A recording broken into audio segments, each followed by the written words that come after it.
Bismillahirrahmanirrahim. Bonjour à tout le monde.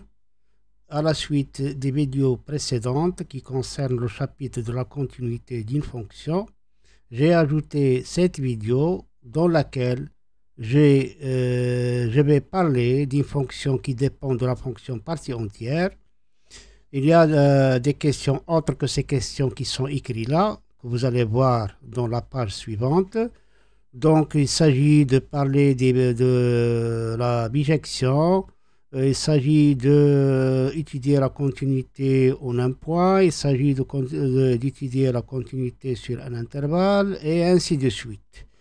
Donc, je passe à la page suivante sur laquelle vous allez trouver l'énoncé de l'exercice, et je vous conseille de réfléchir là-dessus avant de voir la solution. Voilà, donc soit f, la fonction définie sur l'intervalle 0 plus l'infini, par f de x égale à x partie entière de 1 sur x si x est supérieur strictement à 0, f de 0 est égal à 1. Premièrement, soit k un entier naturel non nul, petit a montre que la restriction g de f à l'intervalle 1 sur k plus 1, 1 sur k réalise une bijection de 1 sur k plus 1, 1 sur k, vers un intervalle j que l'on déterminera. Petit b, déterminer la bijection réciproque g-1. Deuxièmement, petit a, soit k un entier naturel non nul est différent de 1, montrer que f n'est pas continu au point 1 sur k. Petit b, montrer que f est continu à droite en 0. Petit c, existe-t-il un réel alpha de l'intervalle 0,1 tel que f soit continu sur l'intervalle 0 alpha.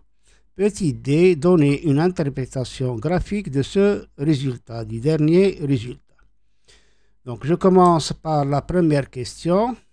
Donc premièrement, soit k un entier naturel non nul, montrer que la restriction g de f à l'intervalle 1 sur k plus 1, 1 sur k réalise une bijection de 1 sur k réalise une bijection de l'intervalle 1 sur k plus 1, 1 sur k vers un intervalle j que l'on précisera, comme il a été écrit dans l'énoncé de l'exercice entier. Donc je commence la réponse. Bien sûr, la définition de la restriction d'une fonction à un intervalle, c'est que dans cet intervalle, g de x est égal à f de x. Donc quel que soit x appartient à cet intervalle, g de x est égal à f de x. Alors, puisque quel que soit x à cet intervalle appartient à l'intervalle 1 sur k plus 1, 1 sur k, bien sûr, ça fait x est supérieur strictement à 1 sur k plus 1, inférieur ou égal à 1 sur k. Et puisque k est un entier naturel non nul, on peut inverser cette double inégalité. Donc, on obtient, quel que soit x appartient à l'intervalle 1 sur k plus 1, 1 sur k, 1 sur x est supérieur ou égal à k, inférieur strictement à k plus 1.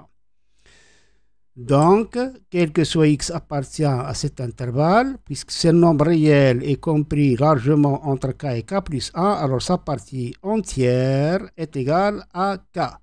Donc, la partie entière de 1 sur x est égale à k, quel que soit x dans cet intervalle. Et donc, et par suite, dans cet intervalle-là, g de x, puisque g de x est égal à x partie entière de 1 sur x, donc g de x est égal à k fois x. C'est une fonction linéaire qui fait partie des fonctions polynômes. Et on sait que toute fonction polynôme est continue sur R. Donc, g est continu sur R. Pour la monotonie, si on calcule sa dérivée, c'est la dérivée g' de x égale à k.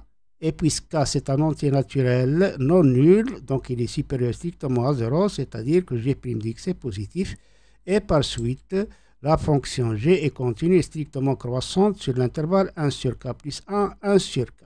Et d'après le théorème de la bijection que vous avez vu au programme, on déduit que g réalise bien une bijection de l'intervalle 1 sur k plus 1, 1 sur k vers l'intervalle j qui est égal à l'image de l'intervalle 1 sur k plus 1, 1 sur k par la fonction j. Alors, si on veut calculer l'image de cet intervalle par une fonction qui est continue et croissante, on voit donc qu'elle est égale À la limite, quand x tend vers la première borne par valeur positive, parce que cet élément-là, il est exclu de l'intervalle, donc cette borne-là, elle est égale à la limite à droite de g de x en ce point. Et 1 sur k, il est inclus dans cet intervalle, donc c'est la deuxième borne, c'est g de 1 sur k. Si on fait le calcul, alors pour la limite quand x tend vers 1 sur k de plus 1 de g de x, elle est égale donc à la limite quand x tend vers 1 sur k plus 1 de kx. C'est un polynôme. Pour calculer la limite d'un polynôme en un point, on remplace x par ce point. Ça donne donc k sur k plus 1. Et g de k, si on calcule g de 1 sur k, g de 1 sur k est égal à k 1 sur k, x, elle est égale à 1 sur k, et partie entière de 1 sur x, c'est-à-dire partie entière de 1 sur k, c'est partie entière de k, elle est égale à k. 1 sur k multiplié par k, ça donne 1. Donc, nous avons bien, j'ai réalisé une bijection de l'intervalle 1 sur k plus 1, 1 sur k, vers l'intervalle k sur k plus 1, 1. Petit b, question petit b, toujours ce sont les mêmes données sur la fonction et les mêmes données sur l'entier naturel de k. Déterminer la bijection g-1. Pour déterminer une bijection, bien une application, il faut trois choses. Il faut déterminer l'ensemble de départ, l'ensemble d'arrivée et l'expression de l'application. Alors nous avons donc vu que G est une bijection de l'intervalle 1 sur k plus 1, 1 sur k vers l'intervalle k sur k plus 1, 1. Donc G-1, il est défini de l'intervalle k sur k plus 1, c'est-à-dire de J, vers l'intervalle I qui est égal à 1 sur k plus 1, 1 sur k. C'est nécessaire d'écrire cette ligne pour voir l'ensemble de départ de la fonction g-1, vient de la bijection g-1, et l'ensemble d'arrivée. Alors pour déterminer l'expression de g-1 de x, on écrit y est égal à g-1 de x et on essaye d'exprimer y en fonction de x. Alors, pour parler de y est égal à g-1 de x, il faut se donner le réel x dans cet intervalle et le réel y dans cet intervalle. Soit donc, x appartient à l'intervalle k sur k plus 1, 1, et y appartient à l'intervalle 1 sur k plus 1, 1 sur k. On a donc y est égal à g-1 de x, comme j'ai dit, on écrit y est égal à g-1 de x, et on essaye d'exprimer y en fonction de x. Donc on a y est égal à g-1 de x, équivalent à x égale à g de y, équivalent. Nous avons déjà calculé l'expression de g dans la question petit a dans l'intervalle 1 sur k plus 1, 1 sur k. G de x était égal à kx. Donc g de y est égal à ky. Donc équivalent à x est égal à ky, équivalent à y est égal à x sur k. Et par suite, c'est x sur k, c'est l'expression de g-1 de x. Donc quel que soit x appartient à l'intervalle k, k plus 1, 1, g-1 de x est égal à x sur k. Voilà donc l'expression de g-1 de x et avec son domaine de départ et son domaine d'arrivée. Je passe donc à la deuxième question, petit a. Soit k un entier naturel non nul est différent de 1, montre que f n'est pas continu au point 1 sur k. Donc, on va étudier la continuité ici en utilisant le résultat de la première question. Nous avons déjà vu que la fonction f est continue sur l'intervalle 1 sur k plus 1, 1 sur k. C'était nommé g, puisqu'on a la restriction de f à cette fonction. Et bien sûr, f sera aussi continue sur l'intervalle 1 sur k plus 1, 1 sur k. Donc, on déduit que f est continu à gauche en 1 sur k, puisqu'il est continu sur l'intervalle 1 sur k plus 1, 1 sur k, avec 1 sur k inclus dans l'intervalle. Donc, d'après la continuité d'une fonction sur un intervalle, cette fonction elle est continue à gauche au point 1 sur k. Donc, il nous reste à étudier la continuité à gauche en ce point. Étudions donc la continuité de f à droite en 1 sur k. Il s'agit donc de calculer la limite quand x tend vers 1 sur k par valeur positive de f de x, qui est égale donc à la limite quand x tend vers 1 sur k par valeur positive de x partie entière de 1 sur x. Puisqu'ici nous avons affaire à travailler avec la partie entière avec des nombres qui sont réels, il s'agit d'encadrer le réel 1 sur x. On a déjà x tend vers 1 sur k par valeur positive. Donc x est supérieur à 1 sur, on peut prendre x supérieur à 1 sur k. Et on peut le prendre inférieur à 1 sur k moins 1. Pour qu'il soit dans l'intervalle 1 sur k moins 1. Et cette condition-là ne va pas influencer sur le calcul de la limite quand x tend vers 1 sur k par valeur positive. On a donc, quel que soit x appartient à l'intervalle 1 sur k moins 1. Bien sûr, x est compris strictement entre 1 sur k et largement entre 1 sur k moins 1. Et puisque k est positif et différent de 1, alors k est supérieur strictement à 0 et aussi k moins 1 est supérieur strictement à 0. Donc on peut inverser cette double inégalité et on obtient donc, quel que soit x appartient à l'intervalle 1 sur k moins 1, k moins 1 il est inférieur ou égal à 1 sur x inférieur strictement à k. Maintenant, on va voir, puisque 1 sur x est supérieur ou égal à k moins 1 inférieur strictement à k, alors sa partie entière est égale à k moins 1. Donc la partie entière de 1 sur x est égale à k moins 1. Et par suite, f de x dans cet intervalle, f de x elle est égale à k moins 1 multiplié par x. Et donc, la limite quand x tend vers 1 sur k par valeur positive de f de x est égale à la limite de cette expression. Donc, la limite quand x tend vers 1 sur k par valeur positive de f de x égale, c'est un polynôme, k moins 1 multiplié par x, c'est l'expression d'un polynôme. Pour calculer la limite d'un polynôme en un point, il suffit de remplacer x par ce point. Si on remplace x par 1 sur k, on obtient donc k-1 multiplié par 1 sur k qui est égal à k-1 sur k. Or, si on calcule f de 1 sur k, nous l'avons déjà fait dans les questions précédentes, c'est 1 sur k multiplié par partie entière de k est égal à 1. Et ce nombre-là, k-1 sur k, il est toujours différent de 1, car k-1 est différent de k.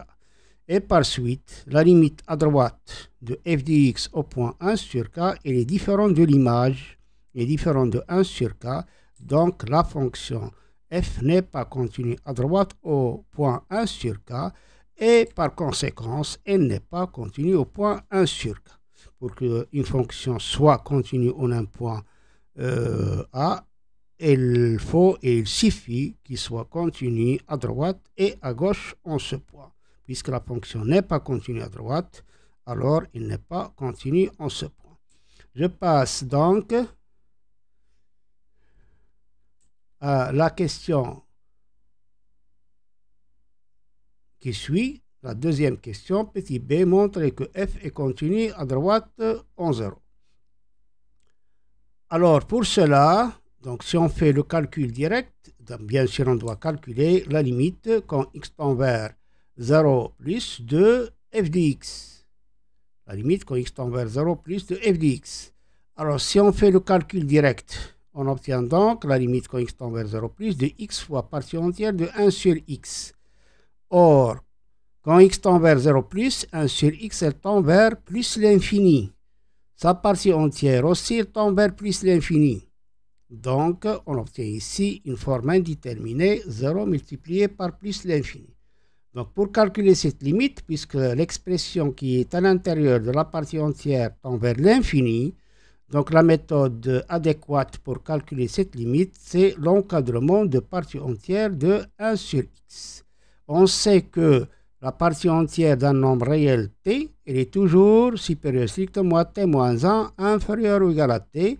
On l'applique à 1 sur x et on obtient donc, quel que soit x appartient à l'intervalle 0 plus l'infini, 1 sur x moins 1 est inférieur strictement à partie entière de x, inférieur ou égal à 1 sur x. Donc, on va multiplier par x, sachant que x est positif. Donc x facteur de 1 sur x moins 1 est inférieur strictement à x fois partie entière de 1 sur x inférieur ou égal à 1. Puisque x est positif, les inégalités, ou bien les sens des inégalités ne vont pas changer. Voilà, on effectue ici le calcul. On obtient donc 1 moins x est inférieur à f de x fois partie entière de x est égal à f de x, inférieur ou égal à 1. Donc ici, on va utiliser les propriétés des limites et ordres, et en particulier le théorème qu'on appelle théorème de gendarme. On calcule donc la limite quand x tend vers 0 plus de 1 moins x c'est 1, la limite quand x tend vers 1, pardon, quand x tend vers 0 de 1 de la fonction constante 1, elle est égale à 1. Donc la limite de la fonction f quand x tend vers 0 plus est égale à 1, qui est égale à f de 0. Donc, la fonction f, elle est bien continue à droite en 0.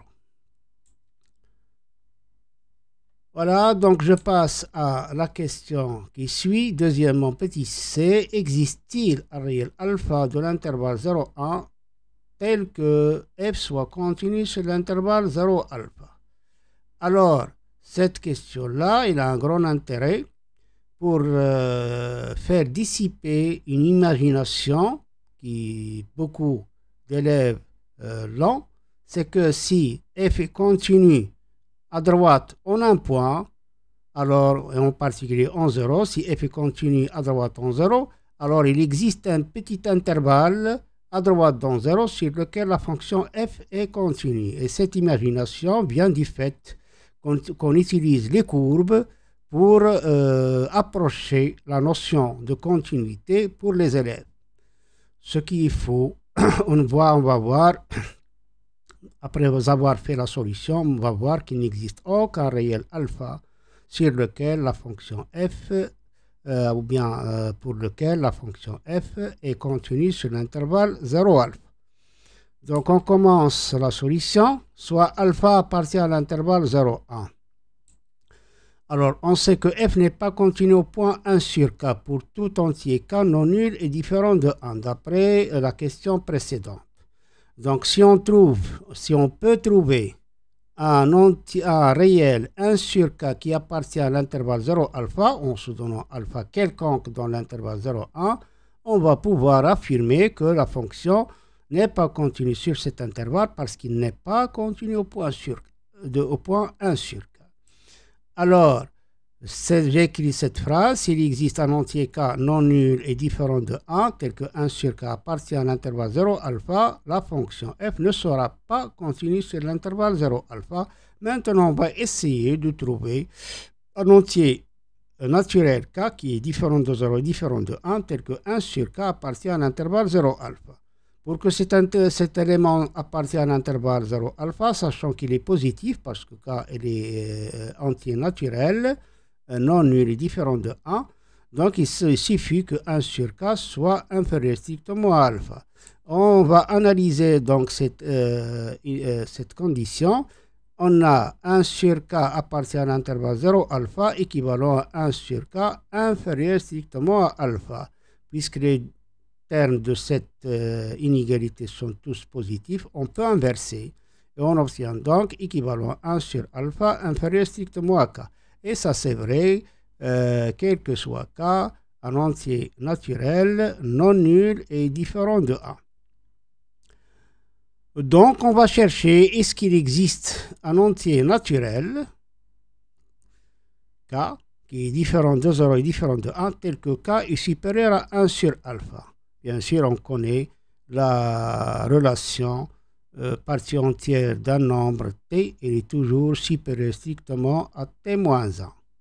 Donc, il suffit de prendre ici k est égal partie entière de 1 sur alpha plus 1.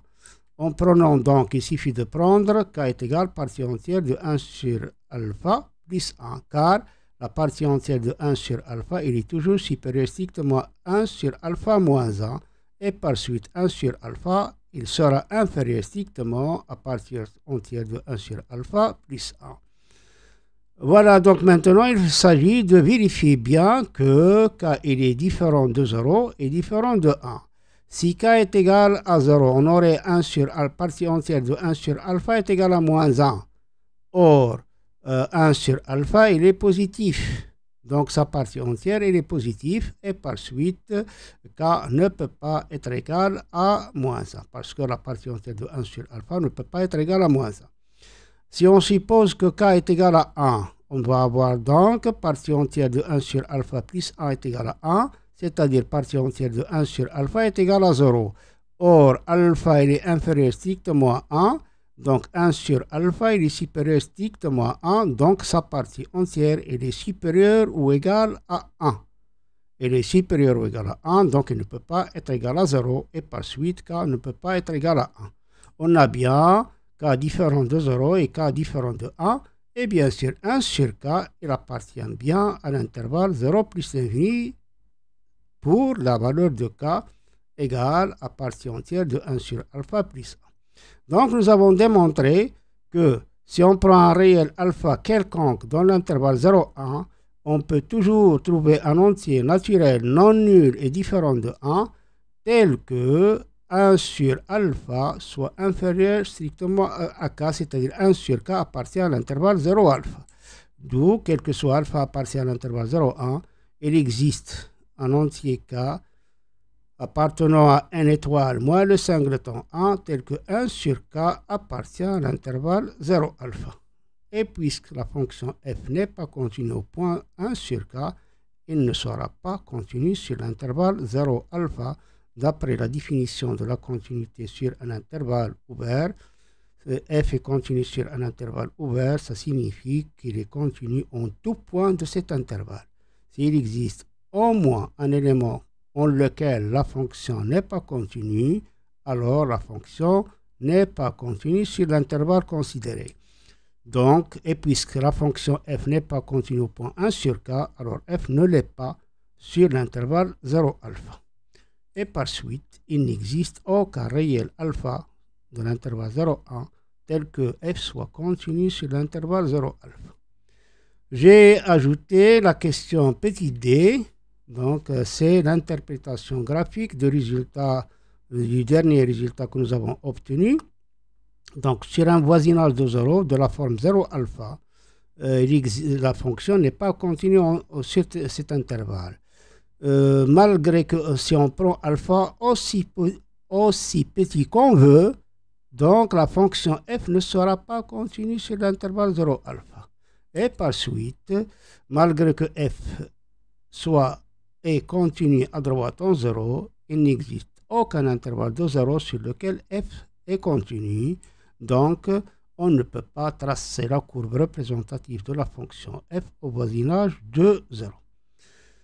Voilà donc pour cet exercice. أتمنى أن تكونوا قد استفدتم من هذا العرض وإلى اللقاء في فيديو لاحق إن شاء الله.